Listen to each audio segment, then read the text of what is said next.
Hello guys, welcome back to Fab classes. हमने accounting के ऊपर इंपॉर्टेंट एमसीक्यूज़ को स्टार्ट किया हुआ है। आज हम बेसिक अकाउंटिंग कॉन्सेप्ट्स के ऊपर 30 इंपॉर्टेंट एमसीक्यूज़ को डिस्कस करेंगे। बिना टाइम वेस्ट किए अपने वीडियो लेक्चर को शुरू करते हैं। तो हमारा पहला क्वेश्चन है, the business entity concept implies that. तो सिंपली बिजनेस एंटिटी कंसेप्ट क्या कहता है? देखिए, बिजनेस एंटिटी कंसेप्ट सिंपली कहता है जो बिजनेस जो है वो एक सेपरेट एंटिटी है इसके ऑनर से, ठीक है ना। तो राइट आंसर सी आएगा। The business is an distinct and separate entity from its owner. तो राइट आंसर सी है। क्वेश्चन नंबर सेकंड की ओर बढ़ते हैं। विच concept states that only those transaction which can be expressed in terms of money or recorded।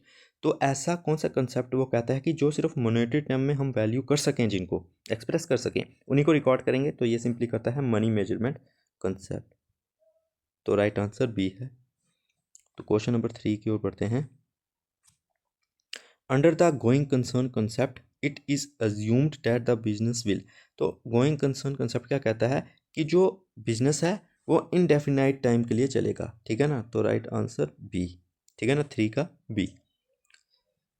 देखिए, ये ज़्यादातर आपने पढ़ा होंगे कॉन्सेप्ट, इसीलिए मैं इन पर टाइम वेस्ट नहीं कर रहा और जल्दी जल्दी कोशिश कर रहा हूँ करने की, ठीक है ना, कि आपकी रिवीजन भी हो जाए और आपका ज़्यादा टाइम भी ना लगे। ओके, तो क्वेश्चन नंबर 4 की ओर बढ़ते हैं।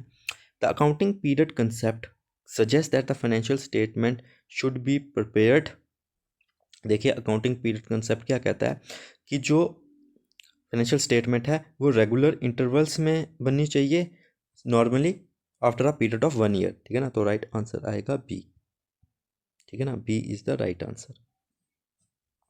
क्वेश्चन नंबर 5 की ओर बढ़ते हैं। In India the standard financial year for accounting starts and end on. देखिए, इंडिया में क्या होता है, 1 अप्रैल से लेकर 31 मार्च तक जो होता है अकाउंटिंग पीरियड होता है, ठीक है ना। तो 5 का right answer C. Question number 6 की ओर बढ़ते हैं। Which concept is the foundation of the fundamental accounting equation assets is equal to liabilities plus capital. तो वो कौन सा जो कंसेप्ट है, क्या है, फंडामेंटल है अकाउंटिंग इक्वेशन का? तो वो है ड्यूअल एक्सेप्ट कंसेप्ट, ठीक है ना, aspect concept, dual aspect concept. तो राइट आंसर है बी, ठीक है ना, 6 का बी। ओके, तो क्वेश्चन नंबर 7 की ओर बढ़ते हैं। Under the cost concept assets are recorded at. देखिए, कॉस्ट कंसेप्ट के अकॉर्डिंगली पता है कहाँ पर किया जाता है एसेट्स को रिकॉर्ड? उनकी परचेज प्राइस में, मतलब विद टाइम के उनकी वैल्यू बढ़ी या कम हुई उसको कंसीडर नहीं किया था, जो उनकी बुक वैल्यू है उसी में किया जाता है। लेकिन बुक वैल्यू में क्या इंक्लूड किया जाता है? Acquisition and installation cost. तो राइट आंसर आएगा सी, ठीक है ना। तो क्वेश्चन नंबर 8 की ओर बढ़ते हैं। The principal that every debit must have a corresponding credit is the basis of. तो ये किसका बेसिस है? सिंपली कि हर एक डेबिट के लिए एक क्रेडिट होना चाहिए, तो डबल एंट्री सिस्टम, ठीक है ना। तो यही तो है डबल एंट्री सिस्टम, ठीक है ना। तो राइट आंसर सी है। क्वेश्चन नंबर 9 हमें कहता है, the accrual concept states that revenue and expenses are recognised. Accrual concept क्या कहता है कि जब वो अराइज हुए हमें तभी क्या करना है, उनको रिकॉर्ड कर देना है। मतलब कि अगर सेल ऑफ गुड हुई है, किसी ने हमसे उधार पर लिया है, तो हमें ये नहीं देखना कि उसने हमें जब वो पैसे देगा तो तभी हम रिकॉर्ड करें, नहीं, जब हमने गुड डिलीवर कर दिए, हमारे लिए सेल हो गई, हम उसको रिकॉर्ड कर देंगे, ठीक है ना। When they occur record less of cash flow, कि कैश आया गया उसको नहीं देखना, वो हो गई, इवेंट हो गया, मतलब इवेंट हो गया, ट्रांजेक्शन हो गई, तो बस, ठीक है ना। तो हमें करेंगे, ठीक है, 9 का बी। ओके, 10 का है, according to the revenue recognition concept revenue is considered realised when. तो ठीक है, रेवेन्यू रिकॉग्नाइजेशन कॉन्सेप्ट के हिसाब से हम रेवेन्यू कब मानेंगे? देखिए, जब हम क्या करेंगे, अगर हमें कोई ऑर्डर देता है उसको नहीं मानेंगे। हाँ, किसी ने ऑर्डर दिया और हमने जो है लीगली लॉफुली हमने वो गुड एंड सर्विसेज उस बंदे को डिलीवर्ड कर दिए, तो हम बोलेंगे कि हमने रेवेन्यू जनरेट कर लिया। अभी हमें पैसा आया या नहीं आया वो नहीं फ़र्क पड़ता, लेकिन हमने तो गुड एंड सर्विस दे दी ना, तो हमारे लिए वो रेवेन्यू रिकग्नाइज हो गया, हमारे लिए सेल हो गई। तो राइट आंसर आएगा C. A legal right to receive it arises, good और सर्विस आर डिलीवर्ड, ठीक है ना। क्वेश्चन नंबर 11 की ओर बढ़ते हैं। The matching concept requires that, तो मैचिंग कंसेप्ट क्या कहता है, वो सिंपली कहता है कि जो अगर रेवेन्यू किसी एक पीरियड का है वो उसके एक्सपेंसेस के साथ जो है हमें मैच करना है, ठीक है ना। मतलब कि आप ऐसे समझिए कि आपने बंदा रखा हुआ है, वो कोई प्रोडक्ट बना रहा है, तो उसको आप क्या कर रहे हैं, आप उसको वेज या सैलरी दे रहे हैं, बिल्कुल दे रहे हैं जी, दे रहे हैं। अब क्या होता है, सपोज कि उसने जुलाई महीने की आप उसको सैलरी कब दे रहे हो, अक्टूबर में जाके दे रहे हो, तो क्या आप अक्टूबर में उसका खर्चा लिखोगे, नहीं, वो खर्चा है जुलाई का ही, क्योंकि उसने क्या किया है, अपनी सर्विस जुलाई में ही दे दी थी। तो वो अगर आप उसको अक्टूबर में सैलरी दे रहे हो, फिर भी वो खर्चा जो है ना वो जुलाई का ही रहेगा, ठीक है ना। तो इसका ये आंसर है, तो 11 का राइट आंसर आएगा बी, ठीक है ना। बी आएगा कि revenue of a period must be matched with the expenses incurred in the same period, ठीक है। तो क्वेश्चन नंबर 12 की ओर बढ़ते हैं। Which of the following results from the application of the matching concept, अच्छा तो मैचिंग कंसेप्ट के से ये कौन सा जो है वो निकलता है क्या result, adjustment of prepaid and outstanding expenses, बिल्कुल पहला ही राइट आंसर है कि जो प्रीपेड और आउटस्टैंडिंग एक्सपेंसेस होती हैं, प्रीपेड होता है कि आपने रेंट, आप कहीं रहते हो रूम में, आपने जो है एडवांस में 3 महीने का रेंट दे दिया, ठीक है, वो हो गया प्रीपेड एक्सपेंस कि आपने पहले ही पे कर दिया। आउटस्टैंडिंग हो गया वही जैसे मैंने अभी बताया कि एक बंदा आपने रखा है, वो काम करता है, आपने जुलाई में उसने अपना काम किया है, मतलब जुलाई की आप सैलरी दे रहे हो अक्टूबर में, आप जुलाई में तो उसने काम कर दिया ना, तो वो आउटस्टैंडिंग एक्सपेंस है आपका, आप अक्टूबर तक वो आपका आउटस्टैंडिंग एक्सपेंस रहेगा जब तक आप उसको पे ऑफ नहीं करते। तो मैचिंग कंसेप्ट हमें कहता है कि जब खर्चा हुआ उसको तभी रिकॉर्ड करो, जब आपने पैसा दिया तब नहीं, ठीक है। Okay, the consistency concept states that, consistency concept क्या कहता है कि अगर आपने एक, जिसे कहते हैं अगर आपने एक कोई रूल रेगुलेशन फॉलो किया है ओवर द पीरियड, आप उसको वही करोगे, ये नहीं कि एक साल एक किया दूसरे साल कोई और किया, उसमें आपको कंसिस्टेंट रहना है ना। The same accounting policy should be followed year after year, तो राइट आंसर सी है, ठीक है।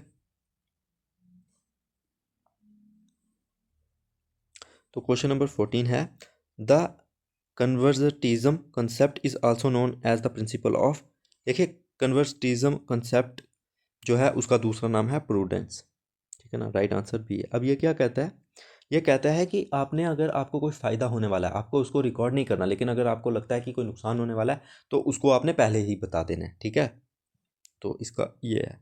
अच्छा, क्वेश्चन नंबर 15 है, anticipate no profit but provide for all the possible losses is the essence of which concept, ये मैंने आपको पहले बता दिया, कन्वर्टिज्म या प्रूडेंस, ठीक है ना। तो राइट आंसर बी। तो क्वेश्चन नंबर 16 की ओर बढ़ते हैं। If a business buys a calculator for ₹500 and writes it off as an expense immediately instead of an asset, which concept is being applied, देखिए अगर आपने कैलकुलेटर लिया जो कि 500 का है और उसने उसको आपने एक्सपेंस बताया, एसेट नहीं बताया, क्यों, असल में तो आप उसको ये भी कह सकते हैं कि एसेट है भाई, बिजनेस के काम आने वाला है, मॉनेटरी वैल्यू है इसकी, ठीक है ना, इसको आप बेच भी सकते हैं, बट आपने उसको एसेट नहीं बताया, सिंपली आपने उसको क्या बताया, या उस आपने उसको एक्सपेंस बता दिया। तो किस कंसेप्ट के हिसाब से, तो भाई मटेरियलिटी कंसेप्ट के हिसाब से, ठीक है ना। मटेरियलिटी कंसेप्ट के हिसाब से वो कहता है कि जो छोटे मोटे नेचर के खर्चे हैं जिनका बिजनेस के ऊपर कोई बड़ा भारी इम्पैक्ट नहीं पड़ता, उसको आपको लिखने की या मेंशन करने की ज़रूरत नहीं है, ठीक है ना।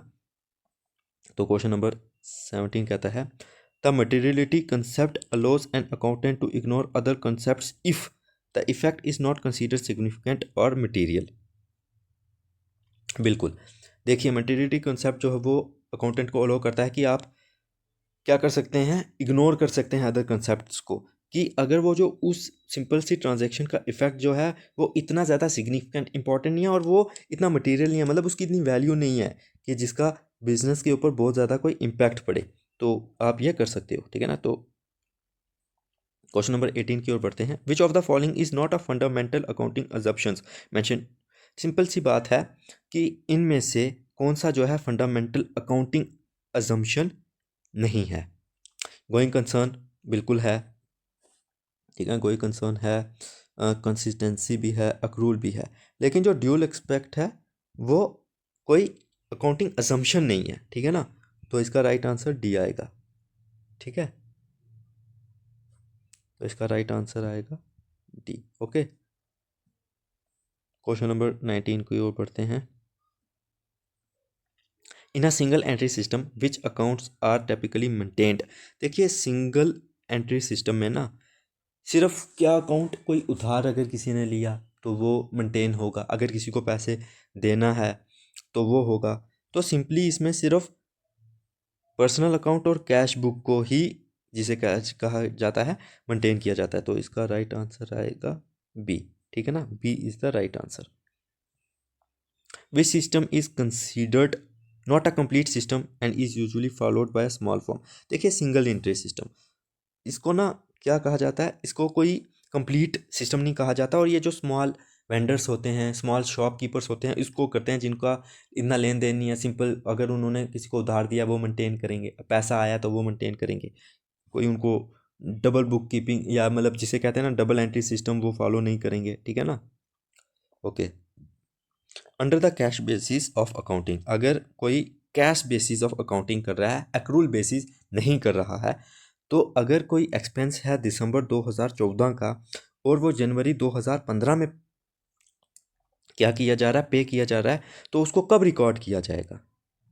देखिए उसको फिर जनवरी 2015 में ही रिकॉर्ड किया जाएगा, क्योंकि वो डबल एंट्री सिस्टम को, एक्रूल कंसेप्ट को जिसे कह रहे हैं फॉलो नहीं कर रहा, वो कैश बेसिस में फॉलो कर रहा है। और सिंपली कैश बेसिस में जो है जब लेन देन होता है तभी रिकॉर्ड किया जाता है, ठीक है। तो क्वेश्चन नंबर 22 की ओर बढ़ते हैं।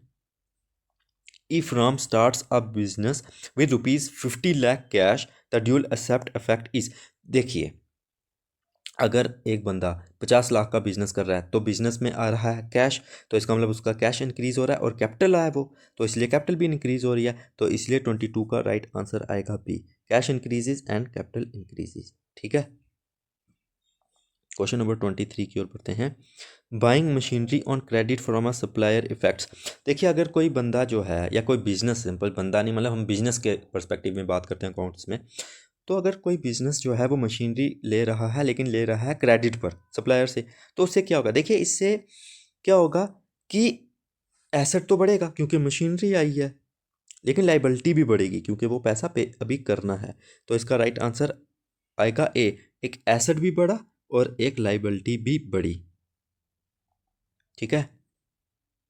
तो क्वेश्चन नंबर 24 की ओर बढ़ते हैं। The formula periodic profit is equal to periodic revenue minus matched expenses is derived from which concept. वो सिंपल, देखिए ये कम्प्लेक्स तरीके करके बताया हुआ है, लेकिन कम्प्लेक्स है नहीं है, ठीक है ना, स्मार्ट वर्क करना है। ये सिंपली किसके बारे में बात कर रहा है, ये मैचिंग कंसेप्ट के बारे में बात कर रहा है कि जहाँ का आपने रेवेन्यू किया उसके साथ उसी का खर्चा आपने क्या करना है, मैच करना है। तो ये मैचिंग कंसेप्ट है, इसमें इतना कोई बड़ा हुआ क्रिएट करने की जरूरत नहीं है कि ये कुछ अलग ही क्या दिया, ये सिंपल मैचिंग कंसेप्ट है, ठीक है। तो आपको ना क्वेश्चन की कॉम्प्लेक्स लैंग्वेज देख के डरना नहीं है, अपने कंसेप्ट पर ध्यान देना है, ठीक है।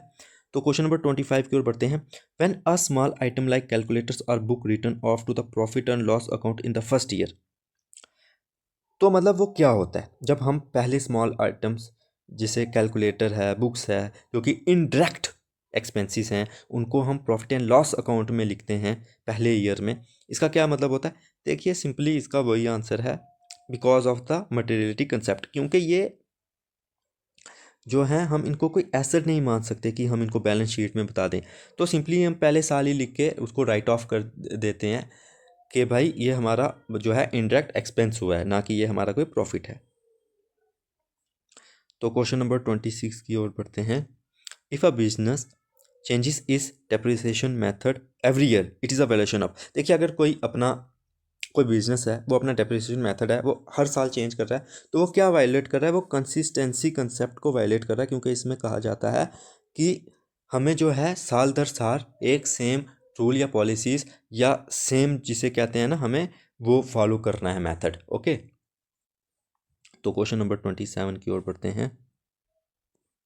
Recording rent of March 2017 in the 2017 financial year even if it is paid in April 2017 follows था। वही, अगर मार्च का खर्चा आपने अप्रैल में पे किया, लेकिन आप उसको रिकॉर्ड कब कर रहे हो, मार्च में ही कर रहे हो। क्यों कर रहे हो, तो ये पीछे भी मैं आपको बहुत बार बता चुका हूँ। इसका राइट आंसर तो रेवेन्यू रिकग्निशन एक्रूल कंसेप्ट के बेस पर, ठीक है ना।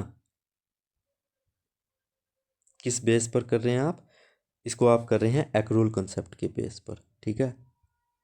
तो राइट आंसर बी है। क्वेश्चन नंबर 28 की ओर पढ़ते हैं। The valuation of assets at historical cost is mainly dependent on the assumption of. अच्छा, जो हम एसेट्स को हिस्टोरिकल कास्ट में क्या करते हैं, वैल्यू करते हैं, करंट पर नहीं करते। उसका मेन कंसेप्ट क्या है, उसका मेन कंसेप्ट है गोइंग कंसर्न, कि हम ये नहीं सोचते कि हमें उसको बेचना है। हम कह रहे हैं कि ये हमने इससे बिजनेस स्टार्ट किया है और ये इनडेफिनेट पीरियड तक चलता रहेगा, इसलिए हम उसको कॉस्ट बेस पर ही रिकॉर्ड करते हैं या वैल्यू करते हैं। Okay, when an owner withdraws money from personal use that is drawings. जब कोई ऑनर जो है वो पर्सनल यूज़ के लिए मनी विड्रॉ करता है या गुड विड्रॉ करता है, उसे ड्राइंग्स कहते हैं। चलो, ये तो आपको पता चल गया।